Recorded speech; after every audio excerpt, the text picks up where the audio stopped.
On November 20th, 1983, ABC broadcast a 2-hour film about nuclear war. 100 million Americans watched it. When it ended, the White House phones began ringing. Reagan wrote 2 words in his diary that night that his staff had never seen him write before.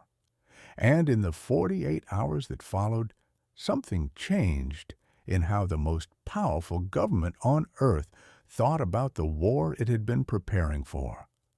The film was called The Day After. It had been in production for over a year, directed by Nicholas Meyer, filmed on location in Lawrence, Kansas, and the surrounding countryside. The production had attracted attention within the industry long before broadcast, partly because of its subject matter and partly because of the unusual level of cooperation and resistance it received from official sources.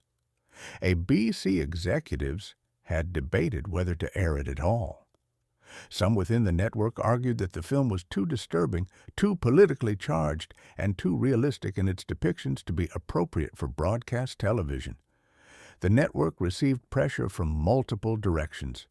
From peace activists who wanted it broadcast immediately and as widely as possible, and from Reagan administration officials who were deeply concerned about its effect on American public opinion, at a moment when NATO-Soviet tensions had reached a level that most Americans did not fully understand and had not been directly told about.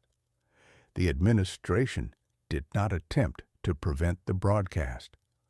What it attempted instead was more subtle, shaping the context in which the film would be received so that the emotional impact could be managed.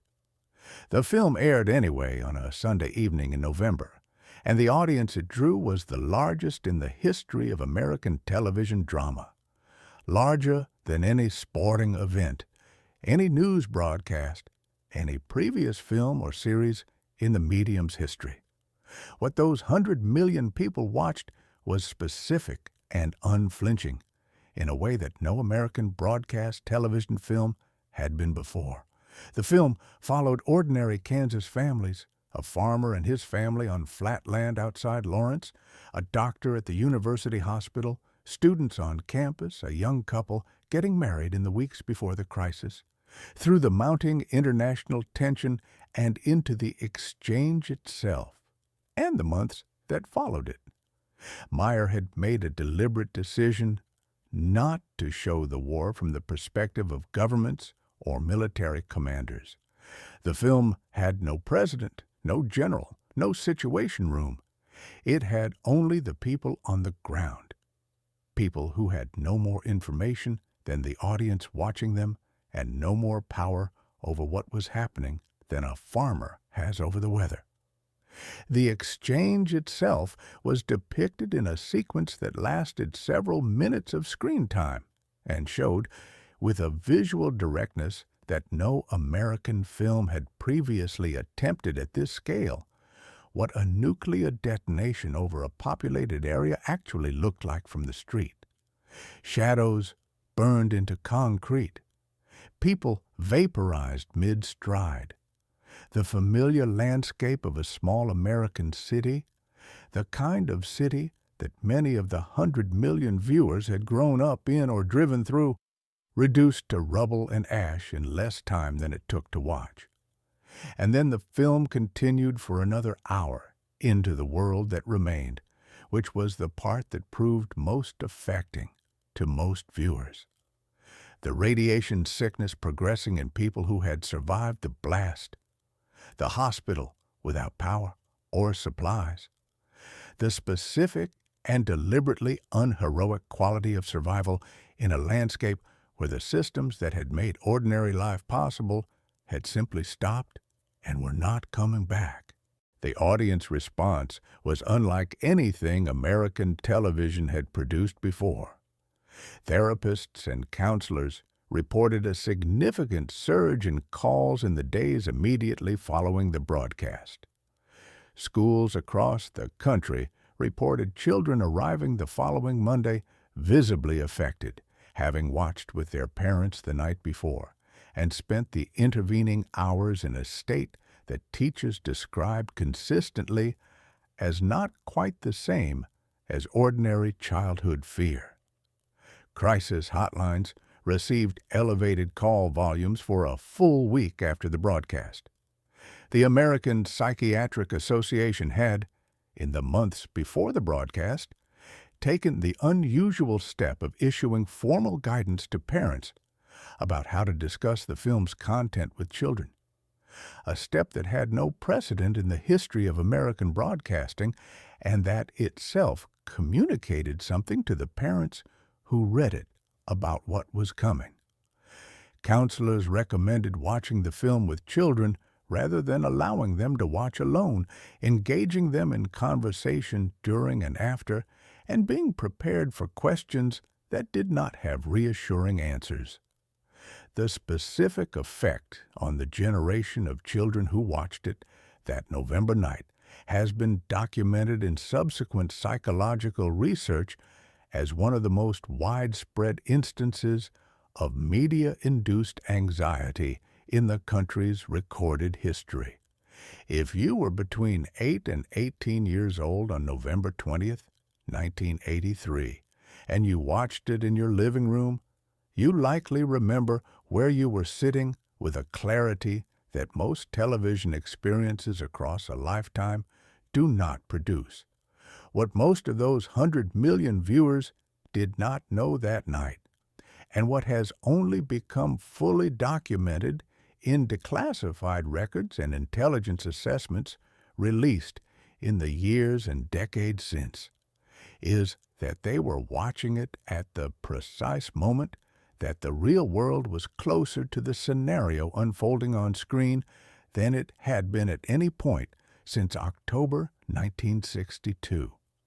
In early November 1983, NATO had conducted a military exercise called Able Archer 83, a realistic simulation of a nuclear release sequence designed to test command and communication procedures. Soviet intelligence, already on high alert due to the deteriorating state of U.S.-Soviet relations throughout 1983, assessed the exercise as potentially genuine.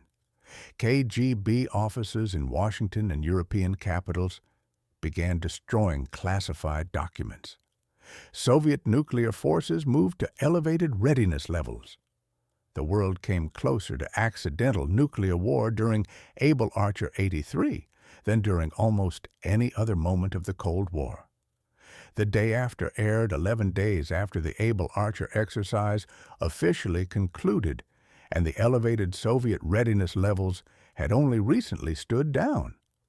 Reagan had watched a rough cut of the film 6 weeks before the broadcast on October 10, 1983. Before Able Archer, before the public airing, in a private White House screening room arranged specifically so the administration could assess what 100 million Americans were about to see. He sat through the full 2 hours with a small group of senior staff and then returned to the residence and opened his diary.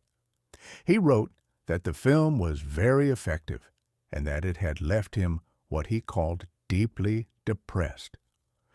Those 2 words appeared in a diary that his closest aides and biographers have described consistently as upbeat, forward-looking, filled with humor and optimism, and almost never given to admissions of personal emotional difficulty. Reagan was, by temperament and by professional habit, someone who projected confidence and resolution in his private writings as consistently as in his public ones. The entry from October 10th was different. The staff members who saw it noted it without fully understanding its significance at the time. Reagan did not discuss the private screening publicly, did not reference the film in any public statement before the broadcast, and gave no indication in his official conduct of the weeks that followed that he had been affected by what he had watched. But the diary entry was the beginning of something that would become visible only later, a documented, traceable shift in how the President of the United States thought about the war his administration had been rhetorically and strategically preparing for throughout his entire first term. The administration's attempt to manage the film's public impact had been underway for months before the broadcast. White House communications staff had negotiated with ABC over the post-film discussion segment, successfully ensuring that the broadcast was followed by a panel that included former Secretary of State Henry Kissinger and other figures whose presence was intended to reassure viewers that the scenario depicted was not inevitable. The panel was broadcast to an audience already deeply shaken, and its reassuring intent was not universally achieved. What the administration could not manage was the conversation that took place in 100 million living rooms after the credits rolled. The questions that parents could not answer, the silences that settled over families who had just watched a film that refused to offer the comfort of resolution. In the months following the broadcast, Reagan's rhetoric on nuclear weapons began to shift in ways that his own advisors found surprising. His references to nuclear war became less abstract, more personal. His statements about arms reduction became more urgent. At Reykjavik in October 1986, Reagan and Gorbachev came closer to a comprehensive elimination of nuclear weapons than any two leaders in history. A negotiation that surprised everyone in the room, including both men's closest advisors, with its ambition and its emotional directness. Reagan would later say, in several contexts, that his desire to eliminate nuclear weapons had been deepened by his understanding of what they actually did. The diary entry from October 10, 1983, suggests that understanding had a specific, datable origin. The day after was broadcast once on American network television. It was rebroadcast in limited markets in subsequent years, released on home video, and eventually made available on streaming platforms decades later, where it has been watched by subsequent generations with a different kind of distance, the distance of history rather than the distance of a single sleepless night. But the specific cultural moment it produced, the single Sunday evening when 100 million Americans sat in their living rooms and watched, together, what their government had been preparing for and had never fully described to them, that moment existed once and belonged entirely to the people who were present for it. It is one of the few experiences of the Cold War era that was genuinely shared simultaneously across the entire country in real time, by a generation that had grown up knowing the danger existed but had never before been shown, in such direct and specific and unheroic terms, what it actually looked like from the street level. If you were there that night, you carry something that no subsequent generation has carried. You know what it felt like to watch the world end on a Sunday evening in November and then go to bed and get up the next morning and find that the world was still there.